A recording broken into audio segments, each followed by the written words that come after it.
Hello guys, welcome to my channel oh my dish.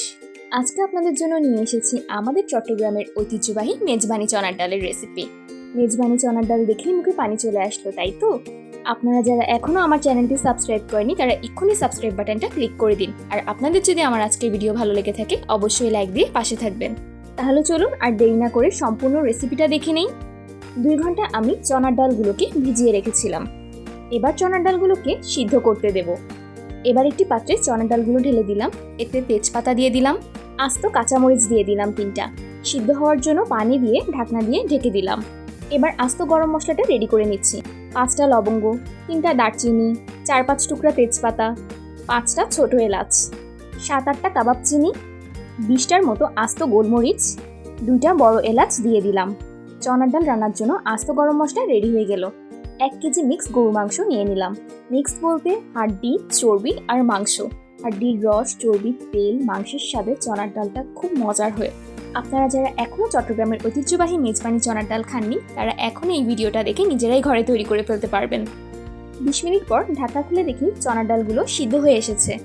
এখন আপনাদের সুবিধার জন্য দেখিয়ে দিচ্ছি, দেখুন ডালটা একদম সিদ্ধ হয়ে গিয়েছে। এবার আমরা চলে যাব মাংস রান্না করতে। মেজবানি রান্না মানেই তো সরিষার তেল। এবার একটি পাত্রে আমরা সরিষার তেল দিয়ে দিলাম। রেডি করে রাখা আস্ত গরম মশলাগুলো এবার দিয়ে দিলাম। মশলাগুলোকে তেলে ফোড়ন দিয়ে নিচ্ছি। এভাবেই কিছুক্ষণ ভালোভাবে নেড়ে নিতে হবে। এবার আমরা পেঁয়াজ কুচি দিয়ে দেব। মেজবানি রান্নায় পেঁয়াজ কুচি একটু বেশি দিতে হয়, এতে স্বাদ অনেক ভালো হয়।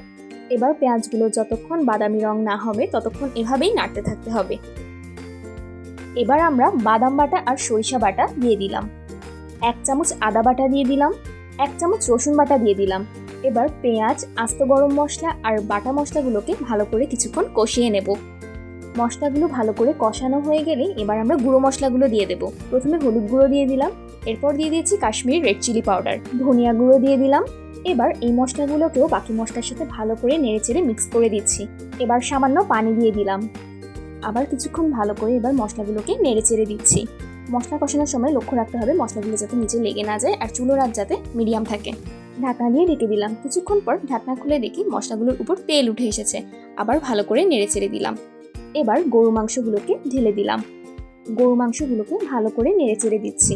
প্রত্যেকটা মাংসের গায়ে যাতে মশলাগুলো লেগে থাকে ওভাবে করেই নেড়ে দিচ্ছি। এরপর মশলাগুলোকে কষানোর জন্য ঢাকনা দিয়ে ঢেকে রেখে দিলাম। বেশ কিছুক্ষণ পর ঢাকনা খুলে দেখি মাংস দিয়ে পানি বের হয়েছে।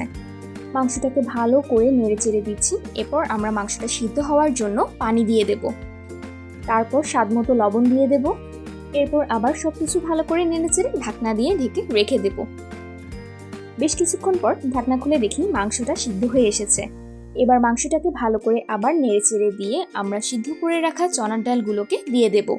আমাদের চট্টগ্রামের মেজবান যারা একবার খেয়েছে তাদের মুখ থেকে এই টেস্ট আর কখনো সরে না। রান্না এখনও শেষ হয়নি, বাট এত পারফেক্ট স্মেল আসছে যে আমার তো আর তর্স হয়েছে না। ছোলার ডালগুলোকে ভালো করে মাংসের সাথে মিক্স করে দিচ্ছি। এবার আরেকটু পানি দিয়ে দিলাম যাতে ডালটা একদম পারফেক্ট হয়।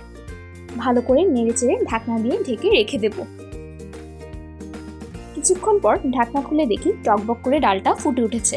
এবার আমরা একটা জয়ত্রী দিয়ে দেব আর সাথে 1 চামচ গরম মশলা গুঁড়ো দিয়ে দেব। ডাল আর মাংসের সাথে ভালো করে মশলাটা মিক্স করে দিচ্ছি। এখন থেকে আপনারা আমার এই ভিডিও দেখেই ঘরে বসে অথেন্টিক মেজবানি ডাল রান্না করে খেতে পারবেন। এবার 4টা চেরা কাঁচামরিচ দিয়ে দেব ঝালের জন্য। তারপর ঢাকনা দিয়ে ঢেকে দেব। এবার বাগার দেওয়ার জন্য কড়াইয়ে তেল দিয়ে নিলাম। 3টা শুকনো মরিচ তেলে টেলে নিচ্ছি। মেজবানি ডাল একটু ঝাল ঝাল না হলে হয় না। শুকনো মরিচটা সামান্য একটু লাল হয়ে গেলে আমরা উঠিয়ে নেব। আর এরপর আমরা পেঁয়াজ কুচি করে রেখেছি বাগার দেওয়ার জন্য তেলে ভাজতে দিয়ে দেব। লক্ষ্য রাখতে হবে বাগার দেওয়ার পেঁয়াজ যাতে বেরেস্তা না হয়ে যায়। পেঁয়াজটা বাদামি হয়ে আসলে আমরা কাশ্মীরি রেড চিলি পাউডার 1 চামচ তেলের মধ্যে দিয়ে দেব। আর সাথে সাথে একটু নেড়েচেড়ে নিয়ে পেঁয়াজ আর তেলটা আমরা সম্পূর্ণ ডালের হাঁড়িতে দিয়ে দেব। বাগার দেওয়ার সাথে সাথে আপনারা দেখতেই পাচ্ছেন ডালের লুকটা সম্পূর্ণ চেঞ্জ হয়ে গেছে। এবার আমরা সবকিছু ভালো করে নেড়ে মিক্স করে দিলাম। ডালটা সম্পূর্ণ রান্না শেষ হয়ে গিয়েছে, টকবক করে ফুটেই উঠছে। একটু আমরা নেড়েচেড়ে এবার নামিয়ে নেব। এবার একটা মাটির হাঁড়িতে পরিবেশন করে ফেলবো চট্টগ্রামের ঐতিহ্যবাহী মেজবানি ডাল। দেখলেন তো কি সহজে তৈরি করে ফেললাম চট্টগ্রামের অথেন্টিক মেজবানি ডাল। এখন আপনাদের আর অন্যান্য জেলা থেকে চট্টগ্রামে এসে মেজবানি ডাল খেতে হবে না, নিজেরাই ঘরে তৈরি করে খেয়ে ফেলতে পারবেন। আপনারা যারা এখনও আমার চ্যানেলটি সাবস্ক্রাইব করেনি তারা এক্ষুনি সাবস্ক্রাইব বাটনটা ক্লিক করে দিন। আর আপনাদের যদি আমার আজকের ভিডিও সম্পূর্ণ ভালো লেগে থাকে তাহলে অবশ্যই লাইক দিয়ে পাশে থাকবেন। সবাই ভালো থাকবেন, সুস্থ থাকবেন আর ও মাই ডিশের সাথেই থাকবেন। আল্লাহ হাফেজ।